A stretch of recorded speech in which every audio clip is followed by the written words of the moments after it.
to National Matchplay event of 2020 from Larkspur Park.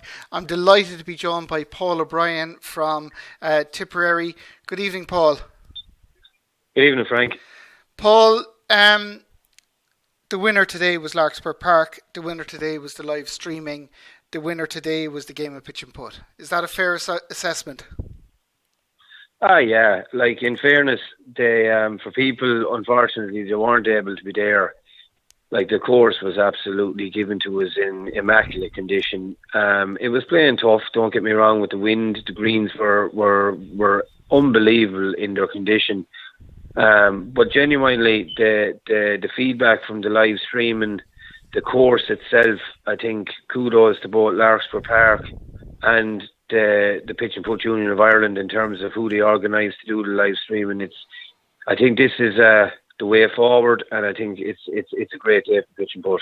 It is a great day, and we're going to be looking back over these live streams over the next long while, and huge congratulations. The first thing that I'll say is, wasn't it great to be out playing, man? Wasn't it great to be partaking in an event like this? Wasn't it just superb in the year and like, you know, even like, look, my own side of things, I've been out of the game for a number of years, I suppose, with injuries and whatnot, but to come back into Larkspur Park and to see the course that's given to you and to see the standard of pitch and putt that was there today, and it's great that it's captured.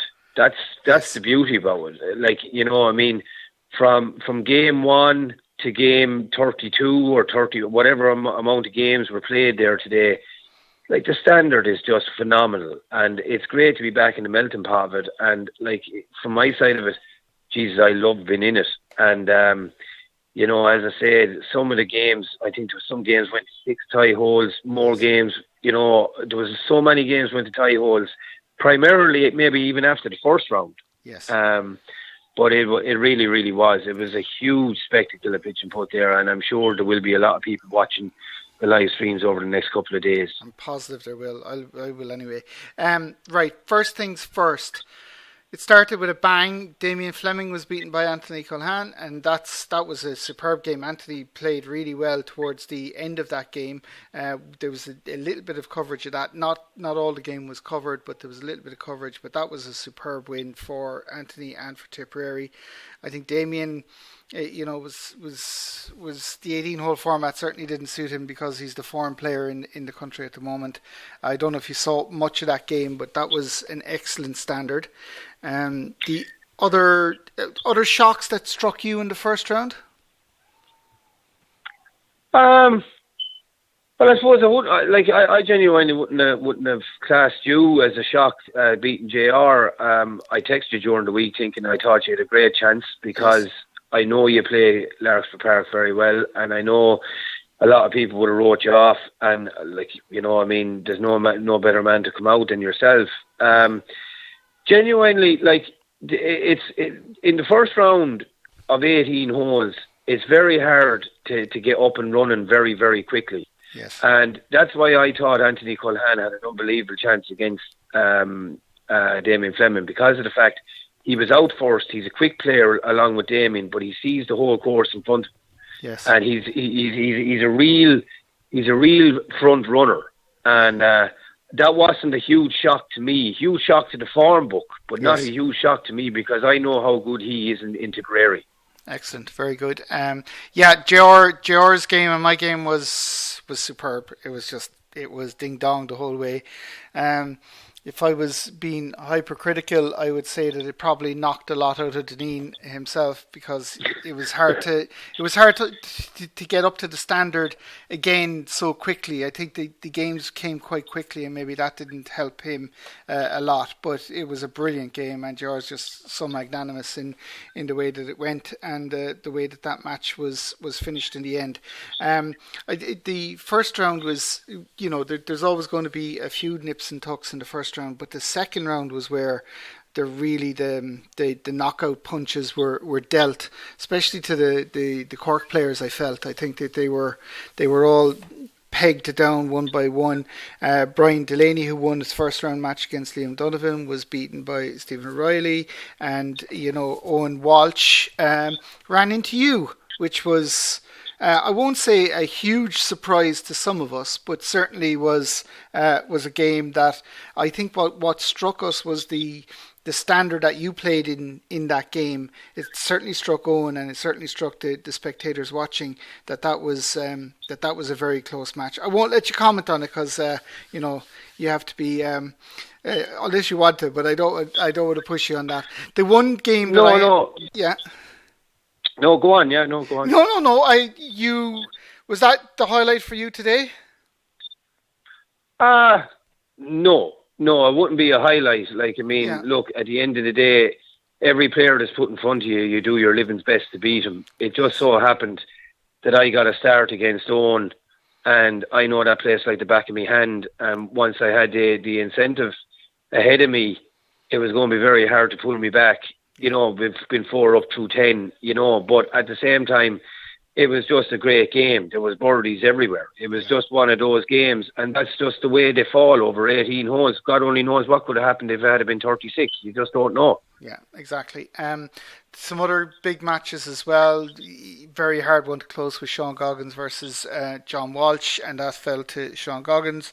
And Thomas Lynch came through on the 4th tie hole, having played on the first tie hole, went into the bunker, chipped out of the bunker off the back of the green and chipped in for a tree to keep the match alive. And that seemed to be the story of Thomas's day, to be honest. But the big match in the second round for me was Brian Flynn versus Ray Murphy. That was unbelievable. Unbelievable. Brian had a chance on the first. Ray had a chance on the second, which he missed. Brian had a chance on the third, followed by Ray's chance on the third, both missed on 4.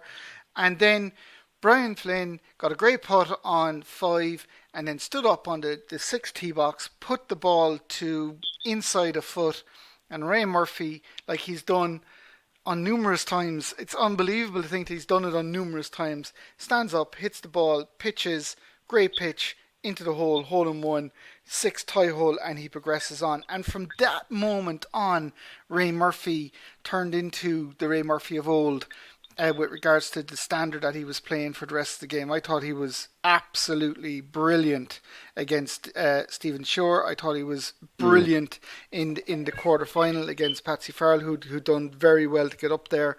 I think Ray's a very strong semi-finalist. Ian Dillon, I don't know if you saw much of Ian Dillon, but I think a big factor for Ian Dillon was the fact that up until Monday he didn't know he was going to compete in the tournament, and maybe that's eased him into it. Like sometimes that's, like how many golf tournaments have been won where a reserve has come in and won, Yes. Sometimes that happens, and where you think you're not playing. And I know Ian genuinely played Lakeside last night, and I'm not saying that had any bearing on him, but at least it got him a game last night. Yes. And the one thing we can never fault about Ian Dillon is his pitching. He's an unbelievable pitcher. And I know from talking to Anthony Culhane that while that game was right in the melting pot, Ian Dillon had 3 chip-ins that broke his back. Yes. And it's not that you need luck. You need the killer instinct at a vital time. At the right moment, yeah. So sometimes that can happen late on in matches, and like what you're saying there about Ray, like I didn't see a lot of that game because I was in the middle of the game myself, but I definitely saw the putt that Ray missed on the third to win it, and I was there thinking, maybe his goose is cooked now on the next hole. But look, I know from playing Ray Murphy myself over the years that you get one chance to beat him, and that's all you get. And unfortunately, Brian wasn't able to avail of that opportunity, but at the same time, you have to look at where that man is after coming from as well. Yeah. He had the opportunity, and that's what the key point is. But the other side of it, Frank, I suppose the point I'd make, it shows everybody that you can come through the ranks, like Brian O'Flynn has done, and get your grounding in through the grades, and all of a sudden you can compete with the very, very best by building up your level of confidence. Yes. And while Brian O'Flynn might have lost, he can actually take away an awful lot of credit out of that for his game going forward. Paul, he's a name now that elevates him into the standard of players now that you fear, just by that performance and by winning his first round and going so far, and by holding the clutch putts that were needed. It's great to see, and it's great for the game that there's more players coming through. Absolutely. Like, I mean, you know, just on that point, you take tomorrow. Yeah. You've three semi-finalists that have never won the championship before. Yes. Like this, that's what we want to see. We want to see new winners. We want to see new talent coming on board. And from a Tipperary perspective, like, I mean, I'm thrilled that Stephen O'Reilly is there. And it just shows that some people mightn't recognise him outside of Tipperary, but we know the standard he has in Tipperary. Yes. And, like, I mean, it's like we all know Kieran Earls, that's fine. Yeah. But at the same time, it's fantastic that there's three people, along with the old dog, I suppose, in Ray Murphy, who, in fairness, has an impeccable record around Larkspur Park in terms of winning a national stroke play. He won the stroke play there, yeah. And he's won the Scratch Cup there a few times. So, I mean, he knows how to win around there, as does Kieran Earls. So it's going to be, it's going to be mouth-watering tomorrow, I have to say. It's great. It's really looking for. I can't wait to watch it on stream. It's such a shame that it's a shame there's no spectators, but that's the fault of nobody. But the situation that we're in, I thought everything was run to a T today. I thought we couldn't have asked for any more. Right, 4 semi-finalists. You've got Ray versus Ian Dillon. Predictions, please. Yeah, it's a very sneaky one. That I think. I think the 36 holes suit Ray Murphy. I think so too. There's no other way about it. And you ask him yourself, and he'll tell you 36 holes suit. Yeah. But I have a sneaking suspicion. I know Ray got a very good purple patch there after beating Brian O'Flynn, but Ray is in between clubs and changing clubs there at the moment, and I think I think this could be Ian Dillon's year to shine.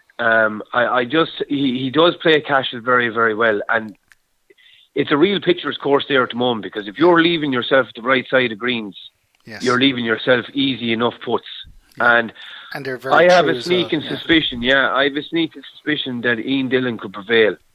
The way he played the wind as well, and because it got quite gusty later on after the morning session, to be honest, it got quite gusty, and Ian just pitched so well. It's I have to go with Ray though, so we'll go I know that. Yeah. And the second semi-final, Kieran Earls versus Stephen O'Reilly. It's great to see Stephen there, to be honest. He's such a strong player, and so call that one. I think I said before, I even said this to Stephen O'Reilly this evening after our game when I met him. Stephen O'Reilly is probably one of the best putters that's in the game. That on today's performance, now I'm talking absolutely. He was superb. Like, in fairness, like I would class myself as a decent putter, and he gave me a lesson there in Cashel there today as how to putt. Now, I did notice Kieran Earls is pitching well. Yes. I think his putting needs to be a small bit tighter. Yes. Because Stephen O'Reilly missed 2 putts for birdie against me. Yes. That he should get. Yeah. And the one fault on Stephen O'Reilly, and he'll admit this himself, is that he's not as maybe sharp as the top players off the green. And he reminds me a lot of himself that way. Yeah, go on. maybe. Yeah. But at the same time, he didn't make many mistakes against me. He putted very well from off the greens, Paul. He putted extremely well from off the greens. But you see, the other side of that, though, Frank, is that he missed 1 or 2 greens where he could put. If he misses them a little bit deeper, he won't be able to put. He'll have to chip. Yeah. But I think Kieran Earls is a brilliant pitcher at the ball. Yes. He's brilliant to pitch. And I think this game could be very, very tight. My heart would say to go with Stephen O'Reilly. Yeah. But I think experience on the day, and I think Kieran Earls has been knocking on the door for a long, long time with these championships, and I think he knows that this is a great opportunity for him tomorrow. So I just shade Kieran Earls to make the final, but I think that could go to tie holes. If you were to choose a winner outright, Ian Dillon. Wouldn't it be great? Wouldn't it be great for Ian Dillon? Wouldn't it be great for Kildare? Wouldn't it be great for the game pitch and putt?